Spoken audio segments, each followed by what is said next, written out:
Good morning, everybody, and welcome back. It's going to be a hot one this afternoon. I want to get all these interior walls built and get them all tipped up.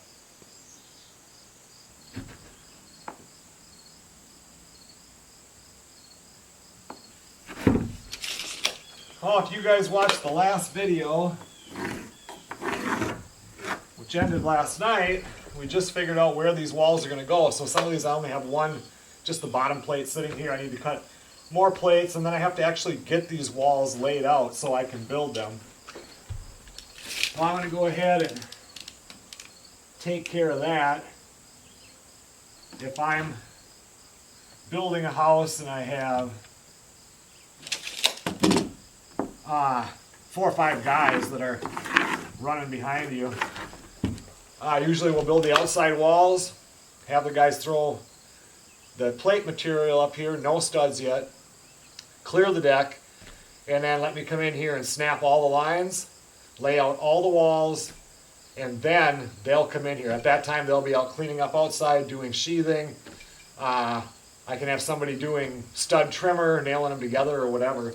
And then once I would get the guys in here building, like this is small, you know, you just throw one guy in here for 2 hours pretty much and it's done. But if this was a real big house with a lot of walls, if I've got 3 or 4 guys banging walls together, I'm going to sit at the sawhorses with the saw and I'm going to cut for them. They're going to need plates. If we didn't do stud trimmers, I will actually, you know, cut the trimmers, grab the stud, bang them together with the gun. They're ready for them, just to keep them moving. Just the faster they get done, you know, the more money you're going to make. And it just goes smoothly that way. Otherwise, if you've got 3 or 4 guys and, hey, I need the saw, they all want, you know, we can have multiple saws, but you have like one set of sawhorses and everybody needs to get there. Easier to have one guy cut and he knows what's going on and I laid it out so I know exactly what's going on and just keep everything moving smoothly.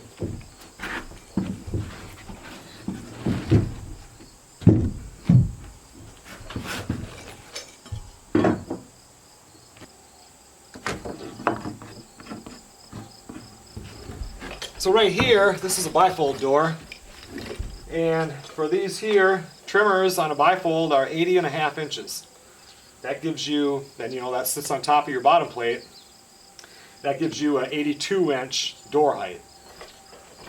And if this is a 4-foot, so we know that the door is 48 inches. And for this one here, you add, I'm going to have sheetrock on both sides. So I'm going to want to add 1/2 inch on each side, so now I'm up to 49. And then I want 1/4 inch to play with between those doors. Sometimes, you know, you can get by without that and it'll still work, but I always go 49.25 inches. If it was a 5-footer, we would be doing, you know, a 60-inch door, 61.25. And always the 80.5 is the trimmer height. And now bifold doors have a different trimmer height than regular door height, but we'll cover that later.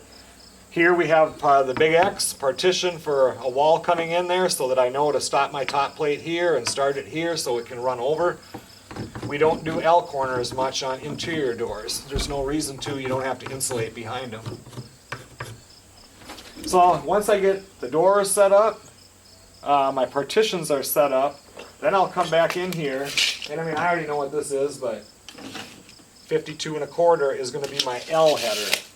So we're going to do 52.25, LH for L header, and then I would just write on here, if I have experienced carpenters, all I'm going to write is bifold, because I just BF. Because then they know bifold, okay, they know 80.5 trimmer. But otherwise, if I don't have people that know what I'm going to just do 52.25 for the header, and then I'm going to write 80.5 T for trimmer. Now that that part is done, we can go ahead and just lay out the studs.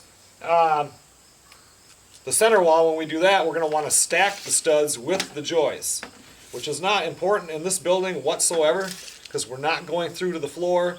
We are not going to have anything drilled through, but we're still going to stick with stacking it, and there's a reason for that I'll cover later. For these here, we just think you're going to be putting sheetrock on these walls. So Once again, the sheetrock is 8 foot long, 12 foot long, everything is a 16. So once again, we're going to start with 15 1/4.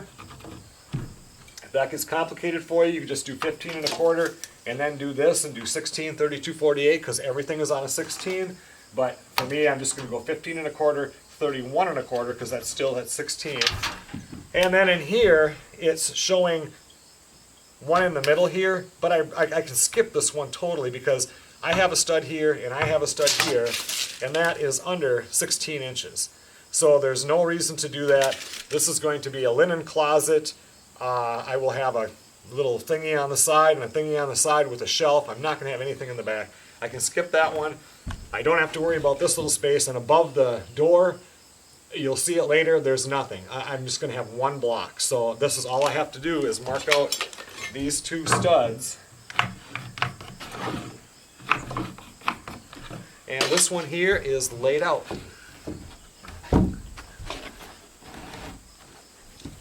For these here, since I only have the bottom plate, I will cut some more. I need 2 of them, one here and one here at 25 1/2. And one at 84 1/2.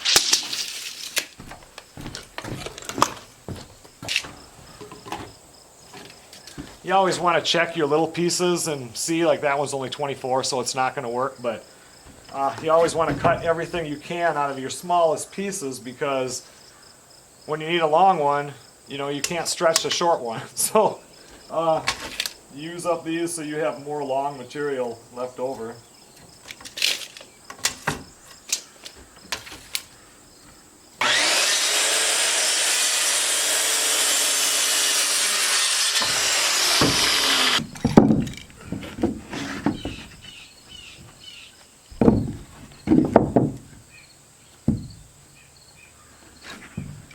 For these 2 walls now, you know, you got to have a stud on each end.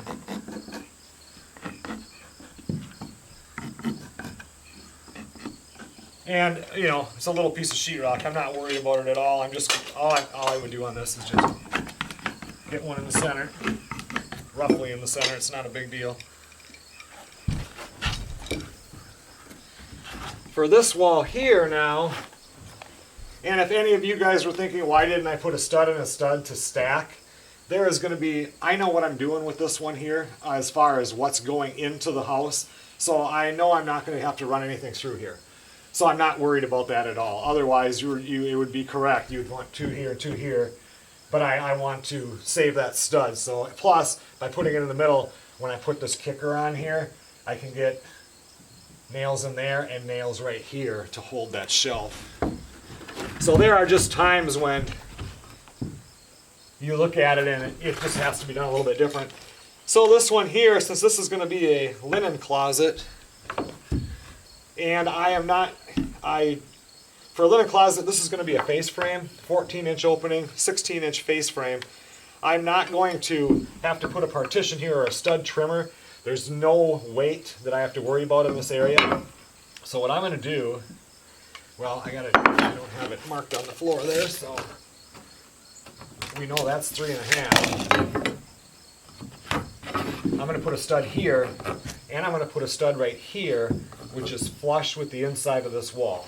I know I want 14 inches between there, so this will actually be over here. And mark my 3 1/2. This one here now is a partition, so we need one here, and this one we will put inside. Then when I sheetrock this, my sheetrock can come here and straight through here on both of these sides, so that my face frame will just go against there. My shelves can come all the way out to the door.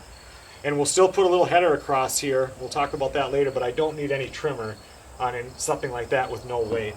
I do, however, do this though, because these are partitions, and my top plate will run over this, and that tells me stop this plate here, stop this plate here. Otherwise, this one here is just 16 inches through, so I'm going to hook on here against this wall and do 15 1/4, 31 1/4.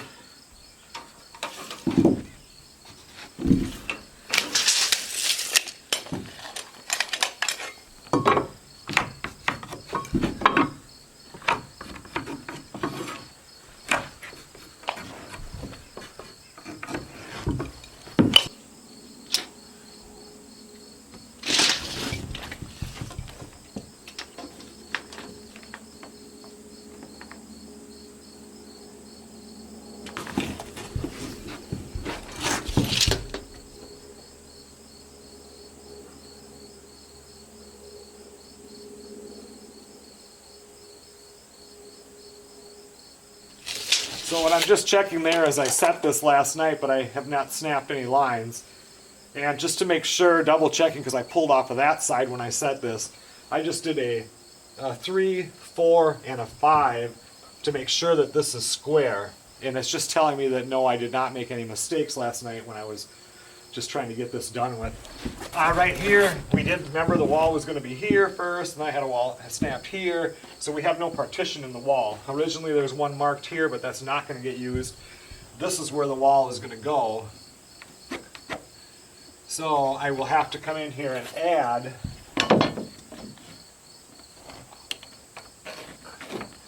a stud here, which I will just do an L 2x4 here so I can get my insulation behind there. And over here I'm going to need backing, so I will just add one more 2x6 stud right here so that I have something here for sheetrock to hit on in that room right there. And when you're framing in for a bathtub or for a shower or whatever, if you're going to use like a fiberglass unit that's going in, when it says it's a 60-inch tub, you make your framing exactly 60 inches. If it's a 4-foot shower, you make your framing exactly 4 foot, because the unit will go in here, goes in before sheetrock, and it'll slip right in here, and then you sheetrock above it. Or however, if it's a full surround unit, even if it's just a short, like this one is just a regular tub, no surround, I'll probably tile inside the tub area. So this tub, the specs say that it is, oh, let me get this. I'm trying to mark these so that I don't have to measure later.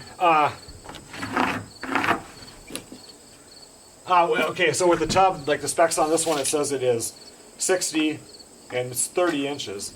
So when I did this one, I came out 32 because the tub is 30 inches. Then there's going to be the little flange that you can nail it to, and you don't want, your wall to be here and then here's your tub. I want to be able to wrap my sheetrock around a little bit and hit against it, even though it's only on the bottom. If this was a full shower or a full surround tub, you need that room to wrap around, because the tub has, like if this is your tub, it has a little flange that sticks out so you can nail, and your sheetrock needs to go over that to cover it.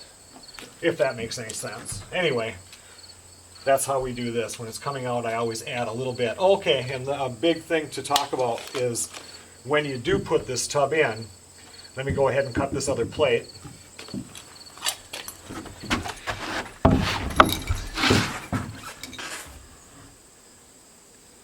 When it's time to come and set the tub, I put a 2x6 wall on this side, because this is going to be the plumbing wall. I have more room to run pipes or whatever in here.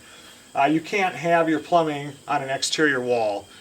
If we had to have it on that side, I would have had to build a wall against that wall, and then I could have put plumbing in it. But the back wall would have had to have been insulated, polyed, and then had like plywood on it or sheetrock or something, and then I can build my wall against it. It has to be a separate wall.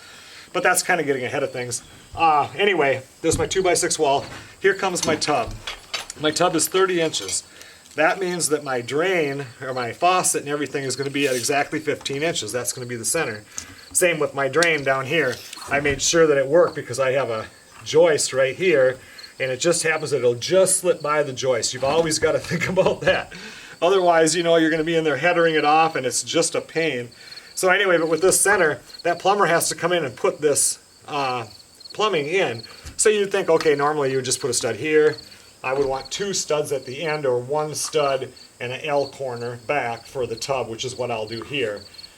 But then you would just put 1 in the center, but you can't. You need to leave room for him to get that whole thingy in there to spin it. So we're going to want, it's not really that important except for me here now, I have a wall that comes in right here that I can go ahead, mark this, and here's a partition.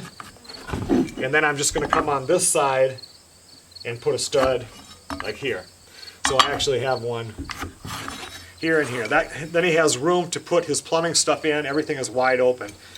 Otherwise, they're just going to come in and cut that off, put their stuff in there, and then you got to come in and deal with it later.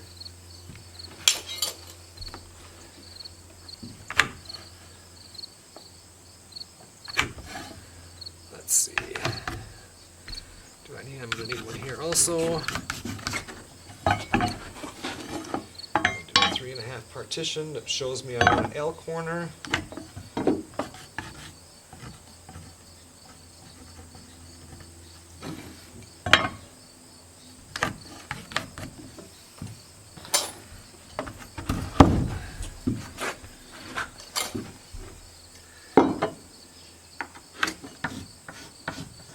Nothing exciting in this wall except we have a partition on that side which is marked so our plate can go over the top. I also know for this one here I can do a stud here and a stud here, but for this one I'll probably just do a little L corner. Let's see what I have for studs left over. That's what I'm thinking about now. What can I use? Because for this, since it's only for backing, I can put a regular stud in, and then remember in the one video where I just used blocks, I can block this up also. So I'll make that decision later. Otherwise, this is just another simple wall. 15.25, 31.25, 47.25, and that's close enough.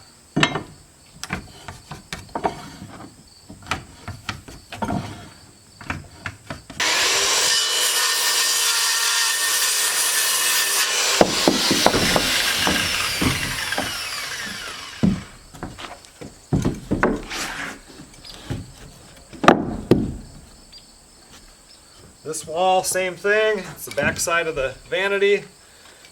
Nothing in it. Stud on each side. Every 16 inches. Just remember, we're doing 15.25 because when we bring our sheetrock in here, you know, everything is on a 16. Even on a wall like this, which is only 55 inches, you're going to be cutting a full sheet down to put it on here. So why do I have to worry about that? You don't. But if you always do it the same way, you never screw it up.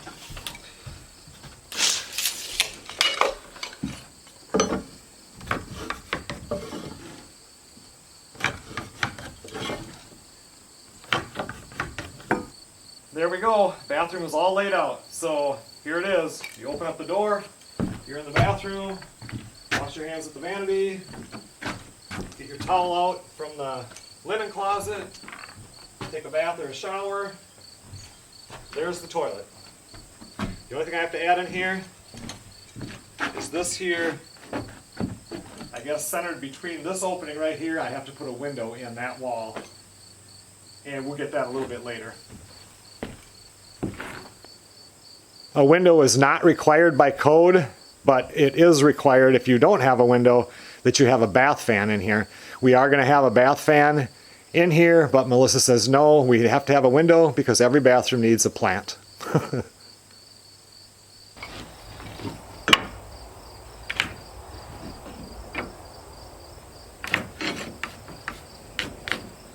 So once again, we have a partition. I need backing on this side, king stud trimmer, and this is going to be a 2/6 door. So it's a 2/6 door, so it's 30 inches. Every door you're putting in, you add 2. So if I have a 30-inch door that's going in here, I need a 32-inch opening. So a 2/6, I need a 2/8 opening, and then I need my 1.5 and my 3 for my king stud and my trimmer.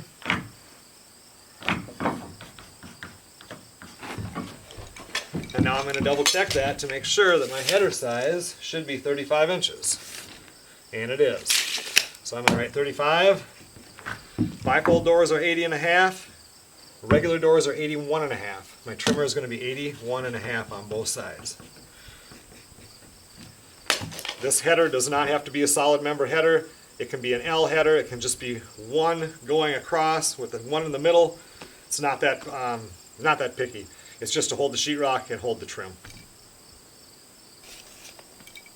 And once again, just like on the exterior walls, we're going ahead and doing our partitions, our doors. There's no windows here, but exterior windows before we come in and do our regular stud marks, so we're not having a mark covering up part of a mark and things get complicated.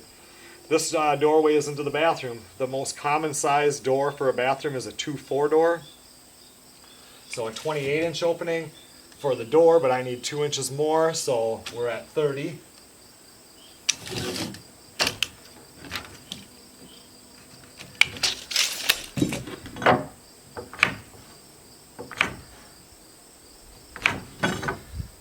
king stud trimmer. Double check, my header should be 33 inches. It is. So 33 header, 81.5 trimmer.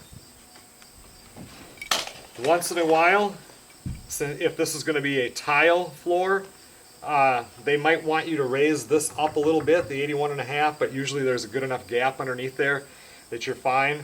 But if they do want that up, you know, usually you're told. And nowadays they do the tile with the backer board and then the tile.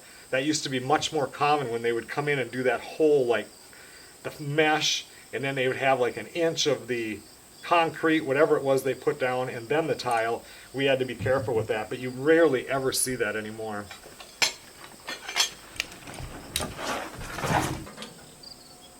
So I'm kind of thinking I might put the furnace over there. We're kind of moving stuff around in here. I want to be able to get a chest freezer or even an upright freezer in here. And washer and dryer, which we probably will do a stackable washer and dryer. But I just want to make sure. I think I should have at least 34 inches. 36 would be nice if that'll fit. Well, let's see, if we do a 36, let's see, if I'm 36 right here,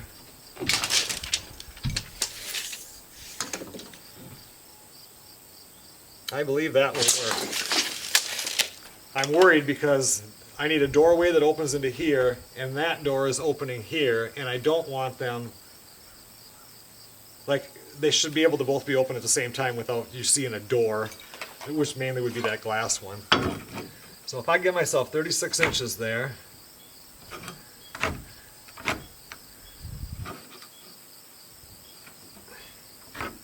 mark that one. Again, this is a regular door, 81.5 trimmer. I want a 3.0 door, a 36-inch door going in here because, you know, washer, dryer, getting in and out of the utility room, I like a big door. So then we have 38 inches here.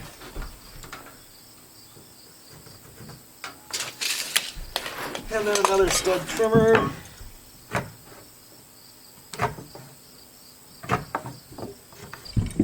And that puts that door right here. The door trim, probably going to be about here. So kitchen cabinets, be about 24. You always figure 25.5 if you're doing a corner. But anyway, plenty of room in the kitchen, so I'm not worried about that. And now this door is the 3.0 door that's going to open inward. It's going to hit somewhere right about in here. So nothing is hitting into it. I think that'll work just fine.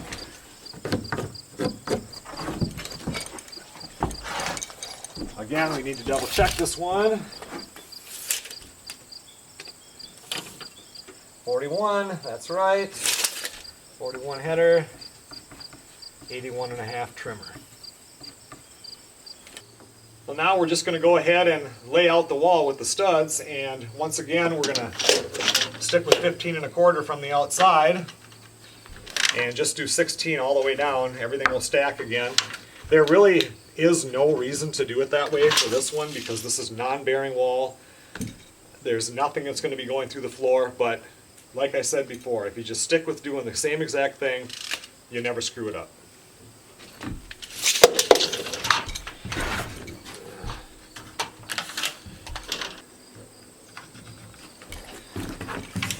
We're coming to a doorway here. Once again, no reason for you to mark it out. It's an interior door.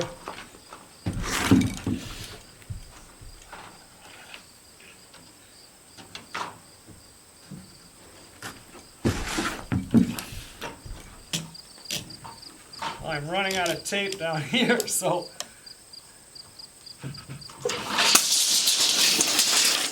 since we ran out of tape, now we switch from doing 15.25. We hook onto that and we just do 16. I don't need anything there because it's a doorway.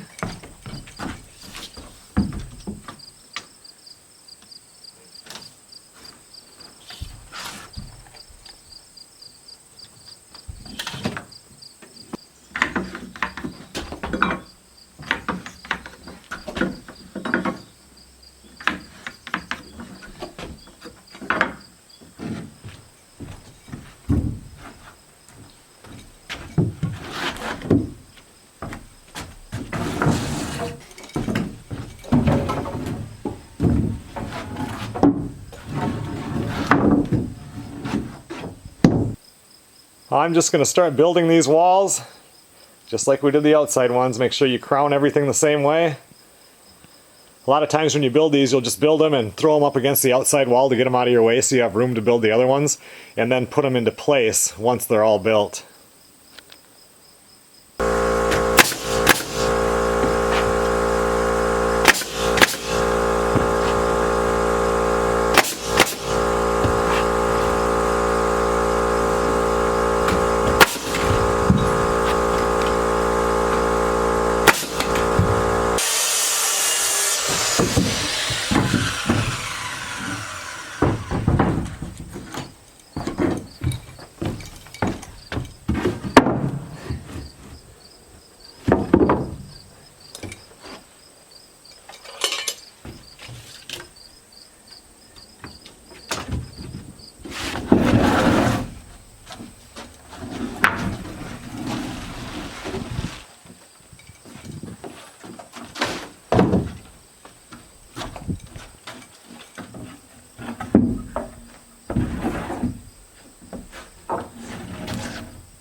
Well, now we're here to this doorway, this bifold door, and two ways of doing this. And the way I was taught, and the way we usually always do it, was make this into an L header. So you've got a flat one here, and then you've got a 2x4 on edge right here. Keeps it from sagging, and you don't need anything up on top. You know, you'll have a double top plate. Once in a while, if it was like this is 4 feet, if you get into a 5-foot or a 6-foot bifold, we'll put a block and cut it around this 2x4. So when you walk up here doing the trusses and stuff, it doesn't sag at all. But for me, trying to save lumber here, I am just going to put a block in the middle, which will be fine for this. There really is nothing more happening above this that's any bearing at all. But when you do that, first you got to nail this one in.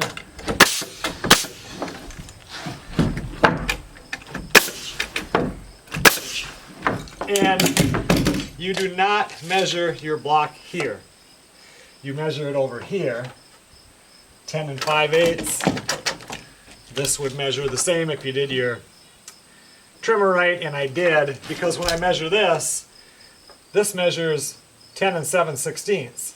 So something's curved or curved, always measure here, cut, put it in the center. And it doesn't have to be dead center, just guess at it. Just get it in there, just some extra support.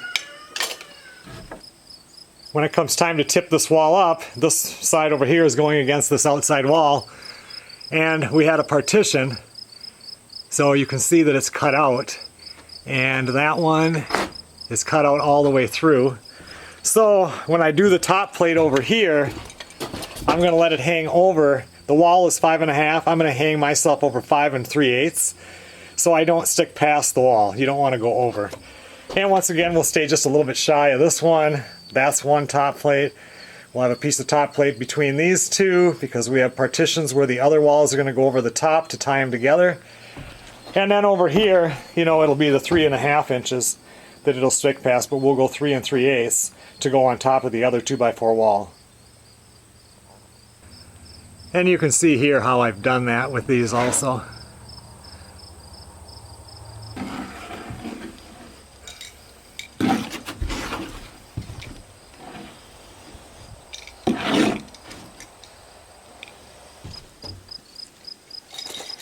Well, now when we come to an exterior wall where we have a partition that we couldn't do an L corner, and we couldn't do one here because I didn't know where this wall was going to go. I thought it was going to go here, but I wasn't positive and didn't know about the window. Then we have to insulate it.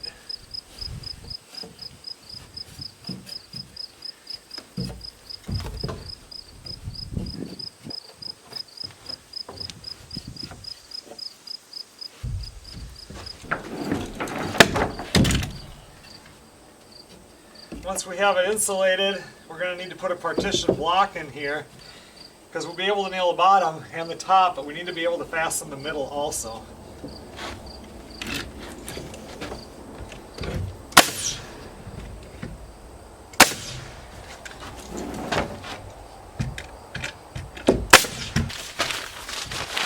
And then, to make it totally legal, we have to put a piece of poly behind here, or visqueen, or plastic, whatever you call it. I'm just going to call it poly. So when we tip our wall up, and then later on when we insulate, when this poly comes across, it forms like a complete plastic bag inside the house here. So otherwise, it would just end at the wall, and there wouldn't be anything back behind this.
Together a big puzzle.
That's all the 2x4s I have. Tomorrow morning I'll go get more. I don't think I'm going to need more than 20. Finish that back part of the middle wall. Finish this part right here. I got the hard part done though. Now the bathroom is all up. Everything is nailed together. I put in all the partition blocks because where these partitions are, you put a block in to hold everything together. And I wanted to get those in because I don't know what it was supposed to get to 87 degrees today. It's hot on the deck here. And by getting everything nailed together, less things can warp. It's about 10 minutes until Melissa leaves from work, and I'll talk to her on her way home, and then we'll probably come out this evening and frame in that window back there.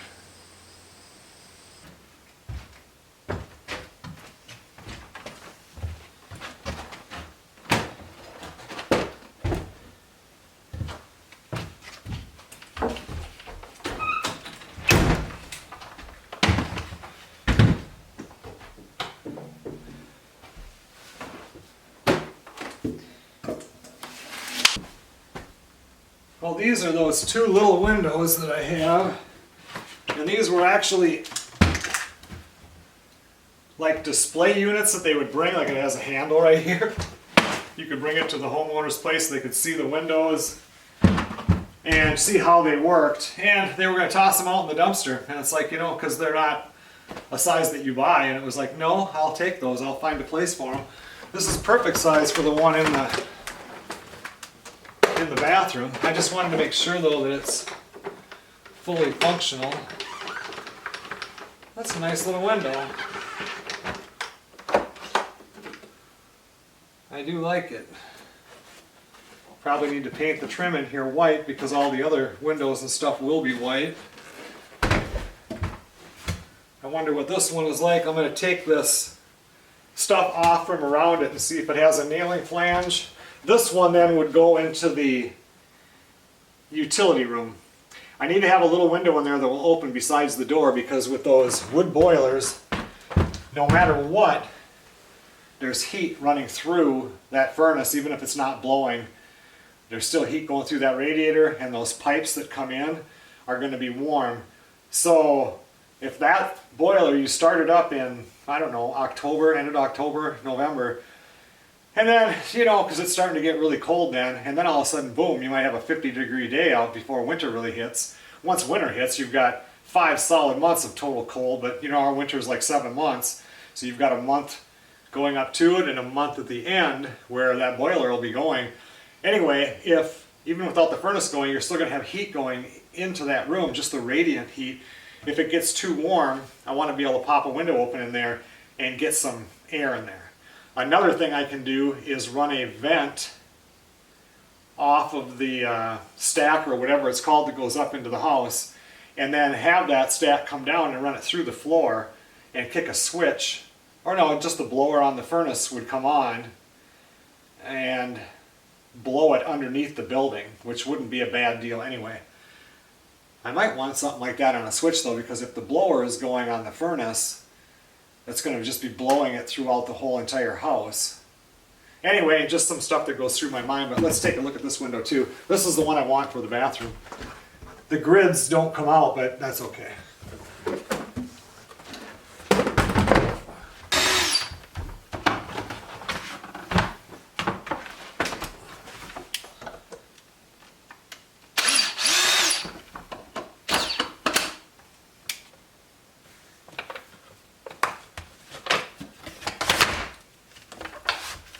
They have these little child stops on windows now.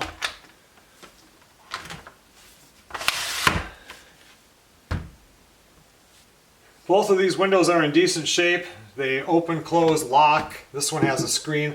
I can't remember if this one has a screen back there or if I'd have to get one made for here, but this one here does not have flanges. This would be considered if you do window replacements, where they pull the glass part out of your window and then they put this inside of there. So if I frame this one and put it into that utility room, I will then frame it very tight here. We'll get the opening, make sure it's perfectly level top and bottom, so this fits in there tight. And I wonder if this has, like, usually if we do something like this, we'll put screws through here into the studs. I've done it before. We just caulked the window in, you know, used caulking and got the window in and that holds it. But on the outside, you have to definitely have to have a drip cap over this. And there's some, things you have to do to make sure that it stays waterproof. Kind of a weird window the way it's set up, but for what I need it for, I think it might just work perfect. But this is the one we're interested in today. So we have a window size of 20 and almost a quarter. So we are going to do a 21-inch rough opening that way, 21 wide. That's just something they added on. It's weird, it has the sill thing there, but that's okay. 28 and a quarter. I'm just going to do 28 and 3/4. Well, we have a rough opening for a width of 21 inches, and I want that window centered between this wall and this wall. The door is a little bit offset from that when you walk in, but this is all you're going to see is the center here coming in. And I already measured that, and I have to be 10 1/4 inches over from this stud is the center. So then, if we're 21, we need to go 10 1/2. And over here, 10 1/2. That's to the trimmer. So what we'll do is end up making this the trimmer, and we'll run a king stud alongside of it. That'll change it about 1/4 inch, but that's not a big deal. I can, even if I'm really worried about it, I can slide the window over. But what we're going to do, instead of having to use another extra stud over here, I'll probably just run the header from against this king stud all the way over to this stud, and then we'll just fill in what we need down here. Because I know I don't have anything coming up through the exterior wall going up, so it's not going to get in my way as far as framing everything up goes. Yeah, this ends up being 10 and 3/16, so this will be our trimmer.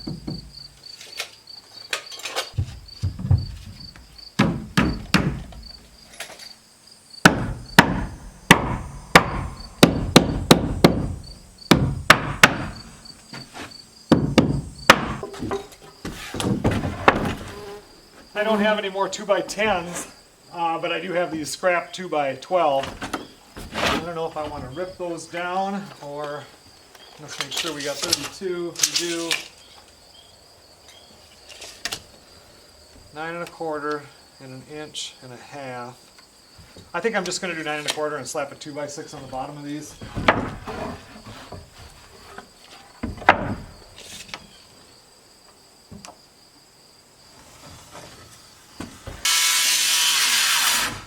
A little safety tip for everybody, and when you're using a circular saw, which I call a skill saw, you never, when you're cutting, you never take your hand off the saw until the blade stops. I've seen it countless times where you're cutting, plywood is a good one, you're just blasting through the plywood and you're going to stop, you have to move the cord around or something, you let go of this, then the blade can catch and do what it wants, and up it comes. And I've seen people, take and rip their tennis shoe or their boot across the top.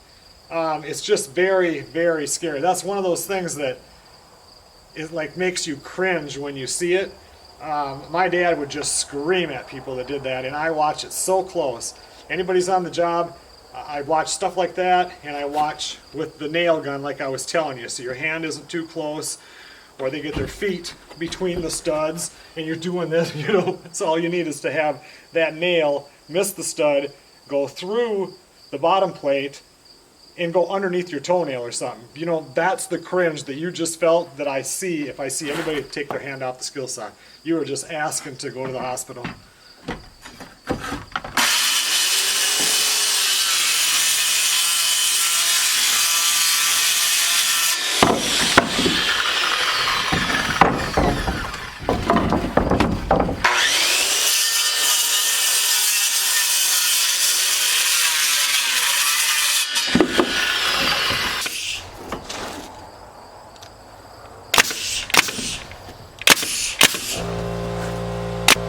another thing to think about when you're nailing your headers together, you know, you're nailing them on this side, and then you have to put your 2x6 on there.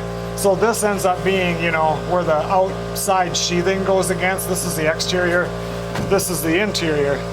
Always nail, like once you nail your header and you put your 2x6 on, make sure that your 2x6 is flush on this side, because what happens, like these nails aren't too bad, but still they've come through in a couple of spots. If you're shooting the 3 1/4 inch or doing hand drive, they'll stick through an 1/8 to, you know, 1/4 inch on the back side. Well then, if this is backwards and then you're doing this now and you're trying to put your sheeting on, when you're pulling it, it's dragging across those nails, and when you put your sheathing on there, it's sticking up. You know, your staple gun doesn't drive stuff in very tight. It'll take it in some, but not a whole lot. So, you know, you're almost beating on it with your hammer to get it in there, where if you just think about it in the beginning, they're flush on this side, this here, never a problem. The only thing that's going to go right here is insulation. So we're going to come down our 10 and 13. Our window rough opening is 28 3/4.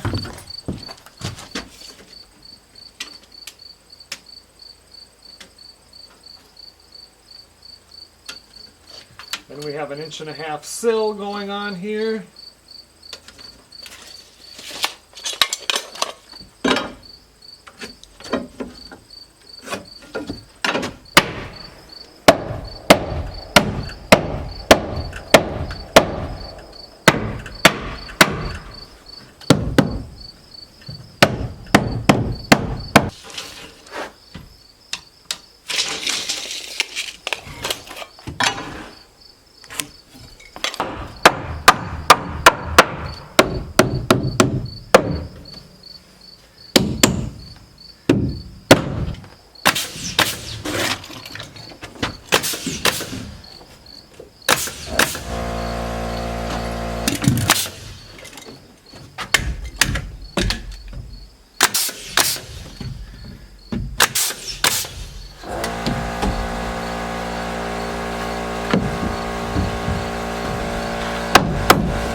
That's plenty for today. I gotta make a lumber list of the few 2x4s I need here, and I'll pick that up tomorrow. Have a few other things to do in the morning, and then hopefully I'll be back out here tomorrow afternoon and we'll finish up these inside walls. It ended up being a real busy day today. I didn't think it was going to be. I just got back here a little bit ago. I picked up that lumber, got that unloaded here. And I mean, it's pushing 6 o'clock at night right now. I do want to get that front part and this back part of that middle wall, the last of the interior walls, built and set up tonight though. Then at least that's completely done.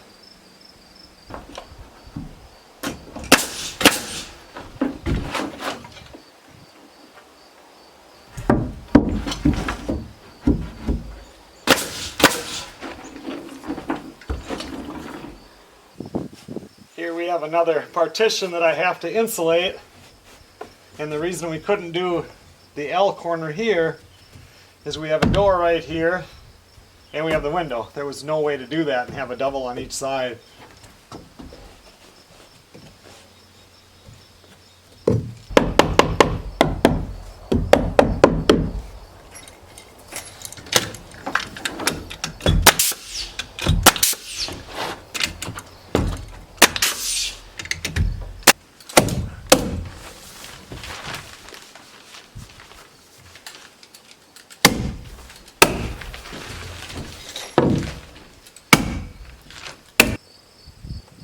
I wanted to show you guys something here with this wall. It happened to splice right here where this wall is.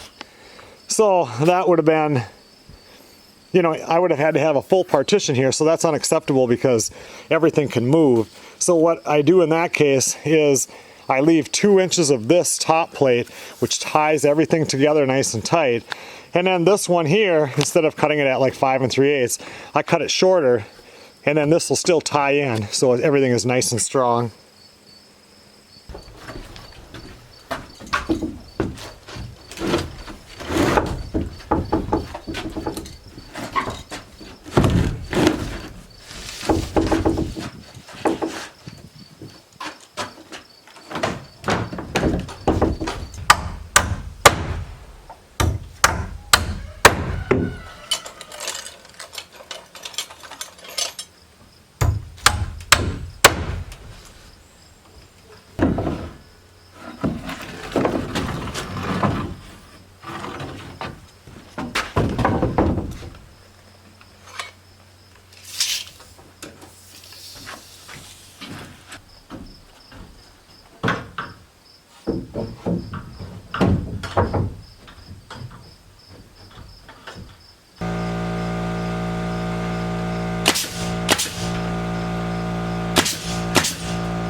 One more interior wall to go.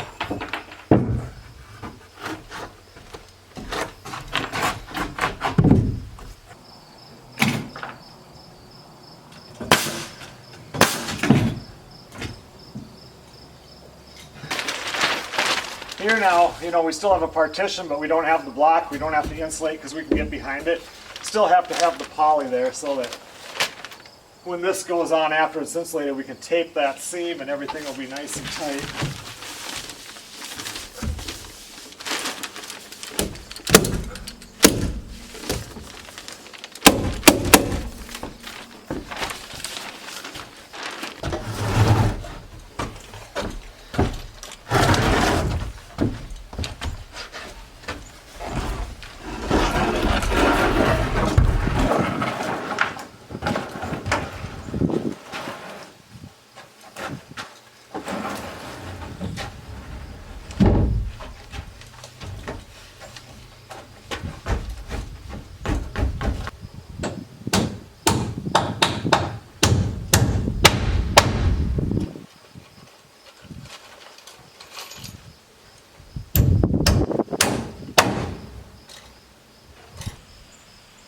So if you sight down this wall, you can see that it bows out, and I need to pull that in.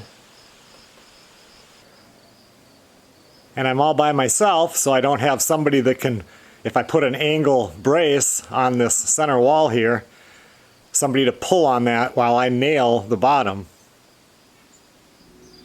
Well, I couldn't get the whole thing in the camera, so what you do when you have to pull that in by yourself is I took my longest piece of plate material I had, which was 16 feet, and I nailed this end over a joist so I get a nice solid hold on there. And then over here I could have went against the top plate, I could have went, you know, underneath the top plate, anywhere, but it happened to hit right there and still hit on that joist. And at that point, you know, it's just going straight. And then I just take a piece like this and I just go underneath it, and as I pull, it raises this up and puts a bow in it, and it pulled that whole wall in for me. You can pull a lot of wall doing this. as long as you can get a solid attachment to the wall and to the floor. I pulled them before where you're pulling and pulling, it's like you almost got it, and then that'll pop up out of the floor. But I mean, now this was perfectly straight. And when I came over here, this was tight to the wall, and it was like, oh no, there's nothing to move. So then I jumped up on the ladder and I sighted this. This is perfectly straight. And then surprisingly, I then looked at that outside wall there, and it's just beautiful. And then I moved the ladder over here and sighted down the center wall. Looks really nice. I was so happy about that, because it really sucks when you got to move stuff around a lot. But what we did in the beginning, by making everything straight and being very careful, transfers up to here, and it worked out real well.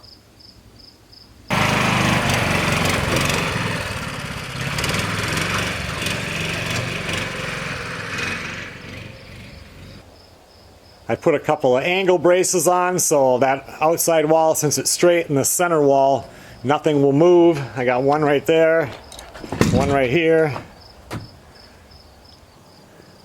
I mean, look at that wall. That's beautiful. Couple of mistakes I made. You see how I had that marked out as a partition, which also means L corner, and I L'd it so that the tub will hit against there. I had no reason to hold the top plate back. So now I'll have to put a little piece in there, which sucks, but I'm the only one that'll know about it once it gets sheetrocked. And on this top plate, when I was putting it in today, I don't know if you can see it right in there. I put the rounded side up, which not a big deal, but I harped at you guys that not to do that. I mean, I have to walk that wall when I'm running the trusses, so yeah, that's 2 mistakes. Okay everyone, well thanks a lot for watching. Except for doing a little more leveling, straightening, all the inside walls are done. Just about ready for trusses. I will see you guys on the next video.